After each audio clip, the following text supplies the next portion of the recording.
बापू बेगडे, आपल्याला घड्याळाचं काम करायचं, लक्षात ठेवा. त्याच्यामध्ये बदल झाला तर मग अजित पवार आचारसंहिता संपल्यावर एकेकाकडे बघूनच घेईल कसं काय. मग कोणी सांगायला यायचं नाही, दादा जाऊ द्या, आता माफ करा. माफ नाही देईल नाही. आता जर चुकला तर कुणाला माफी नाही, ही गोष्ट लक्षात घ्या. मग सगळे एखाद्या कोण एक तर मी कुणाच्याच वाकड्यात शिरत नाही, पण कुणी माझ्याच वाकड्यात शिरायचा प्रयत्न केला तर मी आणि माझा चुलता ह्याच्यात जमीन आसमानाचा फरक आहे. साहेब सगळून घ्यायचा, मी वेगळ्या पद्धतीने घेईल. मग तुम्हाला बरंच काही आठवेल, ती आठवण्याची वेळ माझ्यावर येऊन देऊ नका. मी तिथं पिंपरी चिंचवडच्याही सभेत सांगितलं, ज्यांना पवार साहेबांच्या बरोबर माझ्या बरोबर काम करायचंय त्यांनी आम्ही उभ्या केलेल्या काँग्रेस राष्ट्रवादी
या सगळ्यांच्या बाबत कायद्याच्या चौकटीतून प्रक्रिया नक्की करेल. मी परत सांगते, यामध्ये जी व्यक्ती होती ती दोषी आहेच, त्याच्यावर कठोर कारवाई झालीच पाहिजे.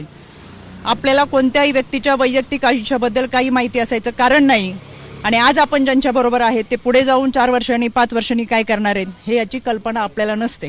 त्याच्यामुळे या व्यक्तीवर कठोर कारवाई व्हावीच ही मागणी मी आज केलेली आहे.